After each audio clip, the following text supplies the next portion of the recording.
Hello and welcome to Physics Revision with Will. And Connor. How are you today, Connor? Ecstatic that we're doing physics revision. Fun. Deja vu, it's like this is the second take. So, Connor, Crazy. you begin with charge. Right, charge is measured in coulombs and in equations has the symbol Q. Does it? And it's got the equation most used is I, which is current. Or current, let's get current out of the way with. Current is measured in amps. And Which is the rate of the flow of charge? Indeed. And the formulate number letter thing used for that is I, oddly enough. And that's why I love I. No, you don't. And time is measured in seconds in in all scientific equations, and the formula for that is T in all formulas. And you have the equation I equals Q over T, which is current equals charge. Or Q equals IT. Quit. Or Q equals I times T, but it's got a little dot. All elementary particles have a charge in lumps equal to the charge of an electron. For example, Fe3+, I believe that's iron. Iron 3+. Iron 3+ is 3 lots of 1.6 times 10 to the minus 19 coulombs, the charge of an electron. If you need to work out the number of electrons, you divide the charge by 1.6 times 10 to the minus 19. Indeed. The number, you should always get a number that is at least 1, and it should be a whole number because you can't have point anything of an electron. Indeed. It's a fundamental particle. If you get a point number, you've probably done it wrong. Yeah, and if you got a number times 10 to the minus anything, you are an idiot. Or just mistaken. Idiot. Mistaken. Idiot. Okay. Potential difference across a component is the comparison of energy per coulomb of charge before and after passing through the component. Now you can potentially get this wrong. No. Hence, the potential energy difference is a measure of how much energy per coulomb of charge is transferred to the component. This is put in the formula V, which is the potential difference, equals W over Q. Work, which is W. Yeah, work Which is equals W. energy in joules.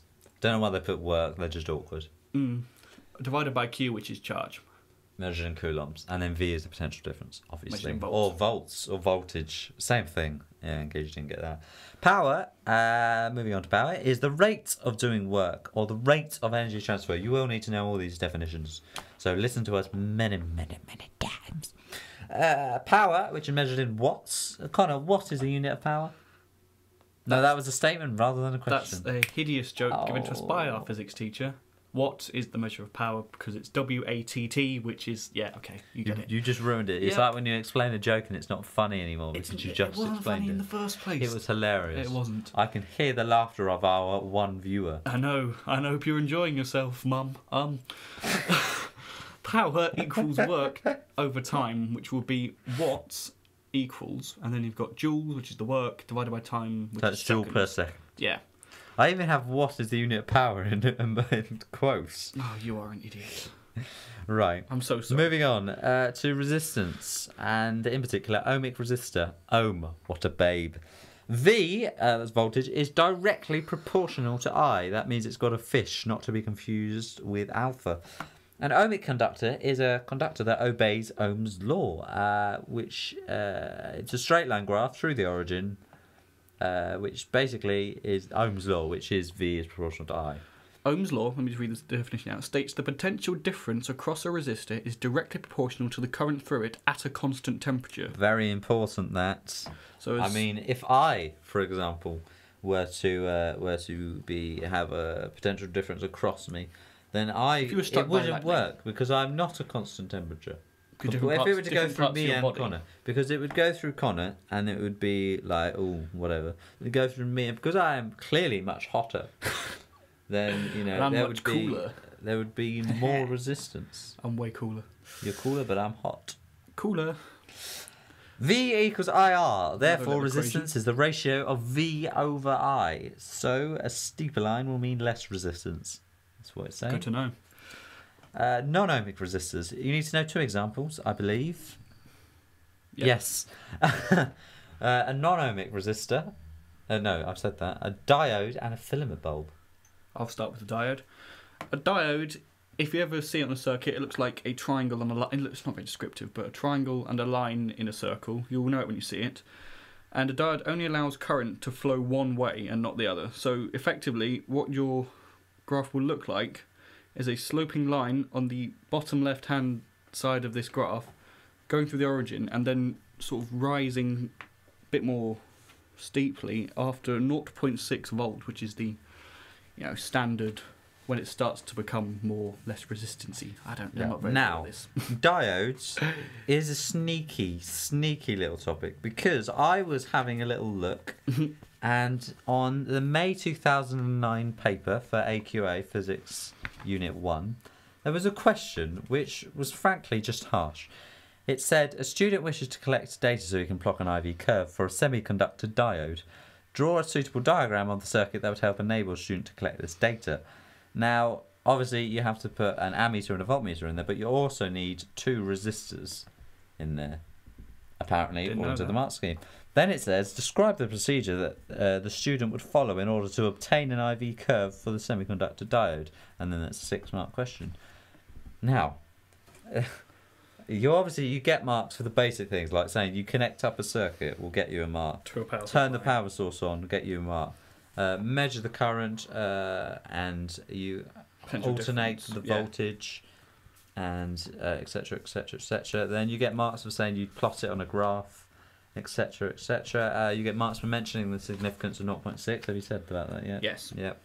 And but it is a tough question, because they talk about the diode being in the forward position or forward base. Direction or So something. just be wary that if you've run out of things to revise and you think you know everything, revise diodes, because it might come up. It hasn't come up for 3-ish, 3, 4, whatever. It's likely to come up this So year. there we go. So 0.6. Have you said that that's infinite resistance? I have not. Would you like to explain? There we go. If it's below 0.6 or below 0, I believe. Yep.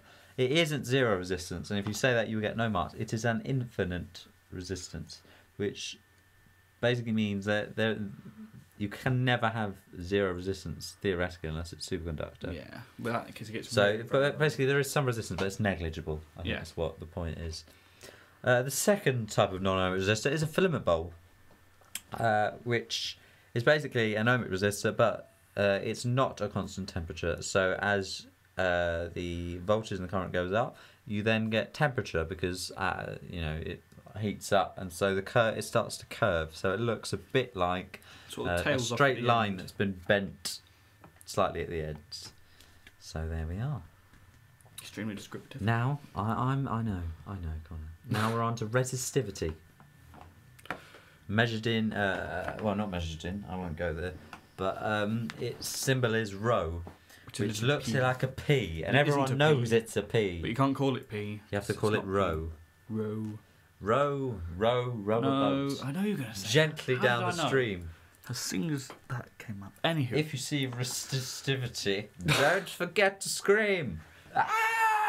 Resistivity is the sort of measure of how much resistance a material will offer per cubic volume. He's silly William. So to find the resistance of a sample of a material, you first need to you usually be given the resistivity of that material. Give it to me.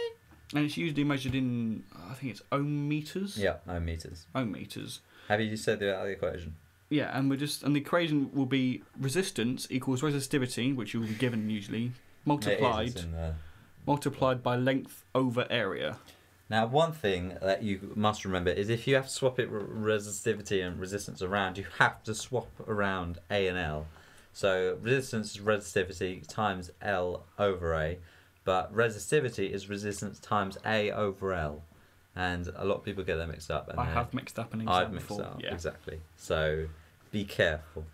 Rho is a constant forgiven, and ohm meters, it's because it's resistance multiplied by area, which is meters squared. So that's ohms times meters squared over meters. So one of the meters cancels out in the meters squared, so it's ohm meters. Yeah. So if you forget, in doubt, always write the units of the equations and sort of might get a mark for it, you don't know. The resistivity of material is numerically the resistance of the sample unit length and the unit cross-sectional area at a certain temperature. Also, just a little side note, if you've got a circular wire or a cylindrical wire, always make sure that the equation for finding the area of a circle is pi r squared. Yeah. So always, some people forget the squared. I've done that and before. it's always cross-sectional area. Yes. It's never area. I don't know if I made that clear, but always cross-sectional area. And R is proportional to the length, same as an ohmic resistor.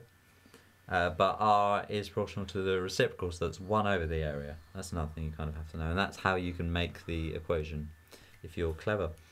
Now, resistance and heat is an interesting topic, I believe, Connor. Is it? Is it an interesting topic? Well, first we need to understand why the wire heats up in the first place and how resistance plays a part Connor, in why am I so hot? yeah. Carry Sorry, on. I apologise.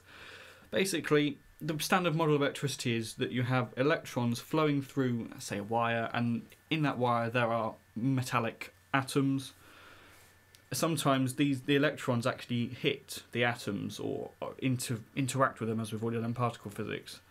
Now, this causes less electrons to flow through, which is sort of a measure of resistance in a way. Yeah. Think of it as a busy corridor at school, and then you've got year 11s just standing there talking in conversation, and then a whole load of year 7s who are late for their lesson run down the corridor, and they're basically bashing in, and as they bash into people, they slow down or they lose kinetic energy. That's basically what it's doing inside a wire. With the atoms being the year 11s and the little electrons being the year 7s. And at higher temperatures... Little annoying little turds. At higher temperatures, these year 11s, or these atoms, vibrate more, just kinetic energy. Yes, they vibrate. Yeah, I know. Very mature. Often I've been stood there in a corridor wondering why I'm vibrating so much. I don't think anyone wonders that anymore. Moving on. His phone's going off. Don't be dirty. Dirty audience. Anywho, the year 11 starts to vibrate. Audience member. Hi, Connor's mum. Sorry. Sorry, mum.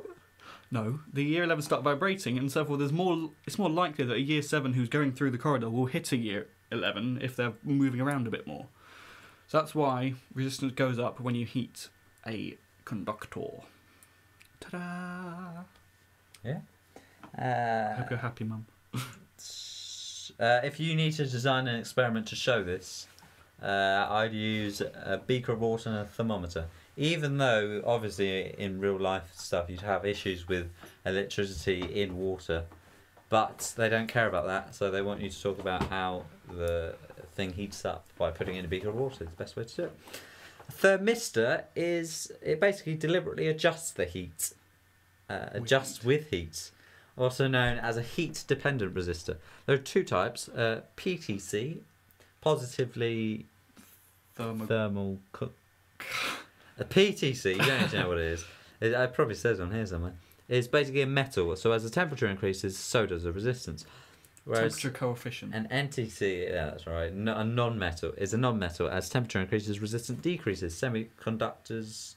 It's a negative temperature coefficient, is what NTC stands Yeah, for. it says there. Is that where you got it from? No, actually just Yeah, it says right there. Honestly, I didn't cheat. The most common thermistor, I believe, is an NTC. Yes. Yeah, so if they talk about a thermistor and I don't mention it, assume it's that, which means that as the temperature increases, the resistance decreases. They were usually referred to as a PTC as just a metal, so it's easier to remember. On graphs, as a tip, always stop at minus 273 degrees Celsius, as that's absolute zero.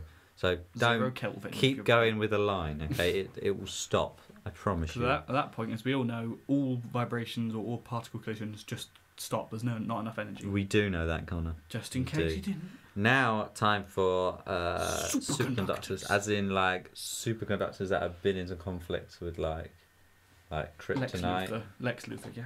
Yeah. No, it's not that. With lead, it was found that the resistance drops to 0 at very low temperatures. That's 4 Kelvin. If you're going to be precise, minus 269 degrees Celsius. 200. Material with 0 resistance. I feel very stupid now. No, it is minus 269. Oh, I got it right. Yeah, but O's. I just got it. Wait, it's not 200. No, it is that. Oh, you've ruined it. Anyway, I'm very sorry. I'm sorry as well. Material with 0 resistance is called a superconductor because the current can flow with no energy loss whatsoever. You'd call it, if you want to know, using liquid helium. Which is actually a controversial issue at the moment because so much helium is being used by, not just like for making squeaky voices with party balloons, actually used in MRI scanners and lots of other superconductors. And we're actually running out of helium on the planet, so by 2050 there'll be none left. So not only will we not have any more squeaky voices, but no more MRI scanners or superconductors. Good news is there should be no more Justin Bieber. Yay! He should be I dead like by Justin then. Bieber. Stop being mean to him. Hey! Applications is that you can use very strong electromagnet as you say it, You can use very strong electromagnets, such as are used in an MRI scanner. and with power cables. Now, was high gonna say temperature superconductors, or HTSCs, are made of non-metal, that's ceramic obviously, material. They superconduct at about 80 Kelvin. It's not actually that warm. Well, It's it's- still minus 200 and something. Yeah, it's still Minus very 180 or 80. something. We'll do the math. Superconductors only work below a critical temperature. They use Again, liquid using nitrogen, liquid nitrogen. which is this time. much cheaper, I'd imagine, and less Yeah, controversial. so that's why they're helpful if you want to know, which you probably don't. Now, very quickly, before we finish, resistors in series. VT, that's the total voltage, equals V1 plus V2 plus V3 in series. So using V equals IR, you can substitute V with IR. And then I is constant in a circuit, in a series circuit. And so R is common, you can just take that out, and so it's RT, so it's total resistance equals R1 plus R2 plus R3. However, in parallel, Yay! current splits. So the total current equals I1 plus I2 plus I3. So using I equals V over R, you can substitute in I to get V over R. And as voltage is common in a parallel, you can take that out and replace it with 1. So the reciprocal becomes what the resistance is. So 1 over the total equals 1 over R1 plus 1 over R2 plus 1 over R3. And by the way, the numbers are each component in the circuit. Resistor. And they're each parallel to each other. And when you get that, you'll get an answer, and then you times that by what to take it out of being a reciprocal. Times it by the Times it by the the number on the bottom. Yes, I'm going to come over as a denominator. Times it by a number on the bottom. So to conclude simple DC circuits, the current entering a component is the same as the current leaving the component. That's all you really have to know. These are the main points. Pretty much. So if you have 3 amps going into the first component out of 3, the third component will have 3 amps coming out of it. It's 3 amps for everything. The only time it will split will be in parallel, and it splits evenly. Yep. Does it? Or does it depend on the Depends on the resistance. Depends on the resistance. I lied. Current passing through 2 or more components in the series is the same for each. So that current entering a junction splits. Yeah, 2 or more components in the series. The total potential difference across all components is equal to the sum of the potential difference across each component. Breathe. So what that is saying is basically the same way that current changes when it's in parallel, voltage is then the same for each parallel branch, if you like, whereas voltage is then split if it's in series. Again, depending on the resistance. Some circuit key points. Series components have the same current through. We said that. Shared. We said that. The EMF, that's electromotive force. We're about to do that in the next video / audio thing. Have we done EMF? No. Across the potential difference across the terminals of the battery of the cell when no current is allowed to flow through it. That's what it is. Here's some equations for you. E equals I times V times T. For energy. P equals I times V. For power. And you can substitute in V equals IR into the previous equation to get P equals I squared times R. Again for power. Yeah, so if in doubt, just substitute a whole load of stuff in and you will be absolutely happy. Thank you for listening to this rather long, I do apologise, episode. I have been Will, and this has been Connor, our science genius. Thank you for listening. Yeah, the special one. Bye. Bye.